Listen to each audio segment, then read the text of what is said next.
The Dover Immigration Removal Center was decommissioned.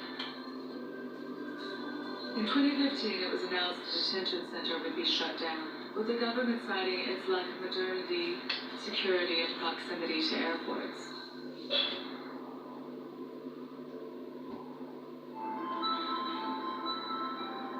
In 2022, Jack was granted refugee status and could now start his new life in the United Kingdom.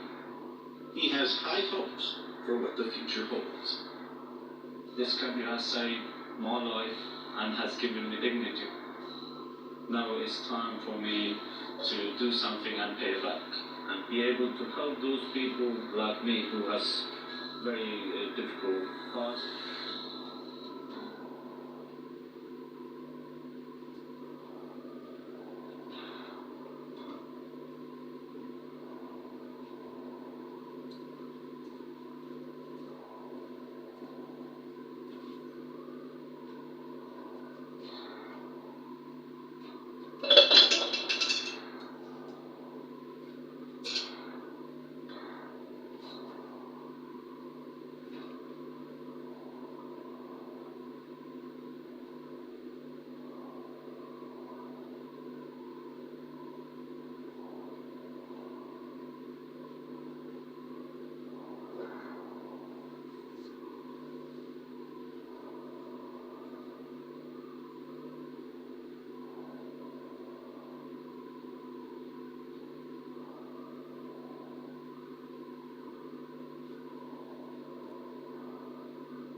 Ja, net van jou, dat met jou verder is niet al, nee.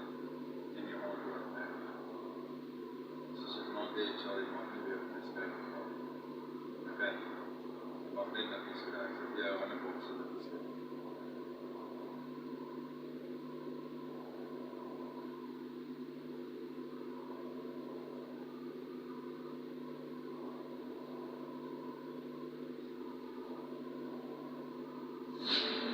A rural structure in Wisconsin, linked to the founding of an American institution. It was a kind of hotbed for political movement that would profoundly affect the country. An isolated stronghold in Greece that incurred a sultan's wrath. Tens of thousands were killed, enslaved, or forced to flee. And a compound in Seattle, rocked by a high-profile military scandal. There was tremendous pressure Even on on your the American road, government with to British shore direct. the world in justice.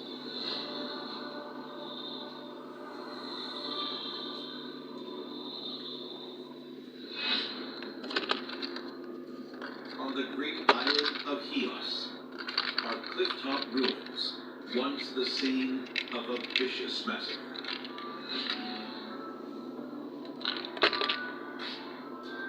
We're just a couple of miles inland when we feel worlds away from the famous beaches and turquoise waters this place is known for. It's arid and craggy, with steep-sided mountains and deep ravines. You can't imagine this was ever an easy place to live. And then you notice that it's a town clinging to the hillside. Given how well it blends with the surroundings, it's pretty clear that this place was designed to be secret and hidden. Among the devastated remains, there are few clues as to who lived here. This must have once been a bustling settlement. It's now a ghost town. All the buildings have been built right on top of each other, so the people here were clearly petrified of something, but who or what was it? For centuries, the residents of this isolated town stayed concealed. But in the aftermath of a rebellion, they found themselves surrounded by a brutal force, fueled by revenge. They were there to carry out the Sultan's orders. Complete annihilation.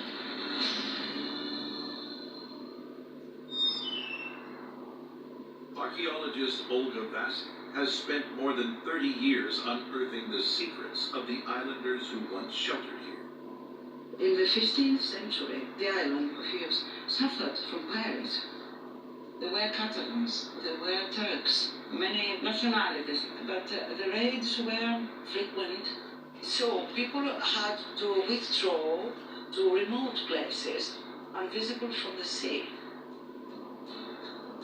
And hiding wasn't their only defense. The town sits upon a rock face at 1,300 feet. And on either side are these really deep gorges. And there's only one way in and out, one single gate. The residents closed the gate. They were completely protected. Of course, they could not stand a long siege, but only a raid. This is the town of Anabatos. More than 2 miles inland, hidden inside their mountaintop fortress, the residents were protected from the frequent coastal pirate raids. But their safety came at a cost. Life was very hard in Anabatos. The houses were very small. There were no amenities at all, no water supply. The population built a cistern to store what little rain fell in this arid climate. It was just enough to eke out an existence. Anabatos was very poor. Its residents were farmers. They are cultivating fig trees, not in big quantities, and they had sheep, pigs, and cattle. Cut off from the world, the people here cared little about the Italian merchants who ruled Chios for centuries. They continued to speak Greek and follow the Orthodox faith, as generations before them had done. For more than 100 years, life at Anabatos remained relatively unchanged until 1566 a new empire arrives, the Ottomans. The Ottoman Empire controlled large swaths of the Middle East and North Africa. As well as modern-day Greece, their domination of the region brought a new peace to Anabatos. They had this really powerful navy, so the threat of piracy really dissipated. This meant that the residents didn't have to cram inside the fortified village for safety. They could start to spread out and build bigger homes outside the walls. For more than 200 years, Chios was largely at peace under Ottoman control. It seemed as if the harsh life of the residents was beginning to ease. But in the early 1800s, a movement was gathering pace in mainland Greece, which would change the fate of the island. Over the years, revolutionaries in Greece began to fight and organize for independence, hoping to overthrow their oppressors and gain freedom. But rebellions are expensive, so they went to wealthy expat communities in the US, Britain, and across Europe for support. After years of gathering resources and people, on March 25th, 1821, a national uprising began. But not on Chios. There were more than 100,000 people living on Chios who were now in an impossible position. Their island was more than 100 miles across the Aegean Sea from mainland Greece, where the rebellion had launched. But Turkey, home of the Ottoman Empire, was right on their doorstep. Chios is just a little more than 4 miles across the water from mainland Turkey. If they took up arms against their occupiers, they're incredibly vulnerable to Ottoman attack. But in March 1822, the Greek Revolution would arrive, whether they liked it or not. A band of rebels from the nearby island of Samos landed here and began launching attacks on the Ottomans. People from Samos persuaded local people to join the revolution, but they were not ready. They had no weapons. They had nothing. The Ottomans responded by sending tens of thousands of troops to the island. Their orders were to unleash hell on rebels and civilians alike. It would become known as the Chios Massacre. No place of the island remained untouched. Wherever they met people, they killed them. For 2 weeks, their army would massacre, torture, and imprison thousands, and completely level towns. Anavatos wouldn't be spared either. In April 1822, Ottoman soldiers had made it to the foot of the mountain. When they saw them approaching, the residents, terrified, retreated behind the old fortified walls. The attack was only for revenge. Anavatos was not a military station. They knew nothing about arms. So they were really panicked. This was now a siege, with only one way in or out.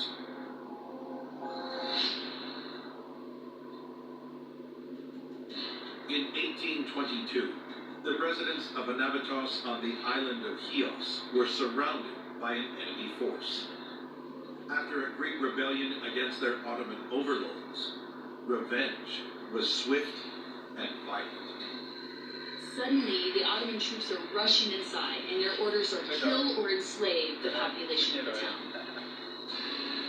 They came in and they slaughtered the residents. Some people ran into the church because they thought that since a church is a sacred place, it would be respected, but it was not. These soldiers simply set light to the church, burning to death everyone that was sheltering inside. Tradition says that the floor of the church still bears the blood of the people slaughtered. But that wasn't the end of the horror. We are standing now on the top of the hill. There's a legend that some people tried to escape slavery by jumping from the cliffs. It's said that they jumped to their death rather than meeting such a horrible fate. In what became known as the Chios Massacre, the population of Anavatos and the island was decimated. It's said that 25,000 were killed, 45,000 enslaved, and tens of thousands more fled. 4/5 of the population gone. News of what happened here spread like wildfire across the globe and rallied support for the Greek cause. People from France, from America, started to support more strongly the idea of the Greek independence war, and this led to famine victory. In 1832, Greece finally gained its freedom, but Chios wasn't included in the treaty. After the devastating response to the uprising, little opposition remained on the island, and it stayed under Ottoman control for another 80 years. Those who survived continued to live in Anavatos, but soon disaster would strike once more. Only 50 years after this horrible massacre, there was a massive earthquake, and like much of the island, Anavatos is left in ruins.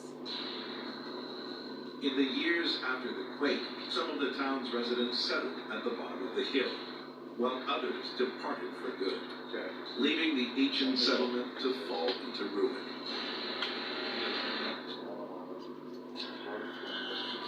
Since 1998, Olga and her team have been working to excavate and restore the abandoned old town.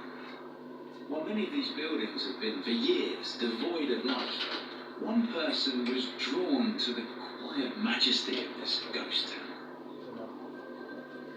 Mrs. Smaragda first visited Anavatos as a child in 1949, long before there were paved roads here.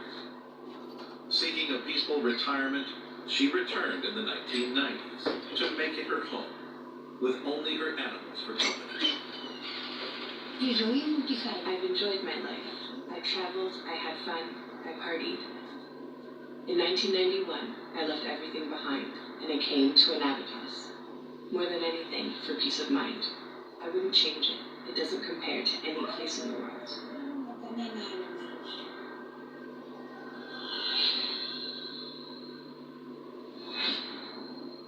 In Seattle, on the edge of the Puget Sound, a scenic park bears traces of a miscarriage of justice during a national crisis. It's a 534-acre expanse of hiking trails and wilderness. But across the site are these smart properties that don't look like your typical park buildings. The houses are boarded up. The windows are boarded over. This is a neighborhood that has been shut down. Inside, the buildings are in a really bad state of disrepair. There's peeling paint, holes in the walls, and exposed rafters in the ceilings. Trying to piece together what this place was used for isn't easy. One of these buildings has got cages in it. Big cages. These cells would hold men accused of a breakdown of order and a brutal killing. But not all as it seemed. This starts as a scuffle, and it turns into a riot, and then a murder. The court-martial brings in its verdict. Guilty. But what we were able to discover was it was an absolute travesty of justice. In 1985, I was a young news reporter, and I was assigned to one of the most dull, boring assignments you could have at that age. The local community was trying to decide what to do with a sewage treatment plant. But there was more in this park than just a sewage plant. What a park ranger pointed out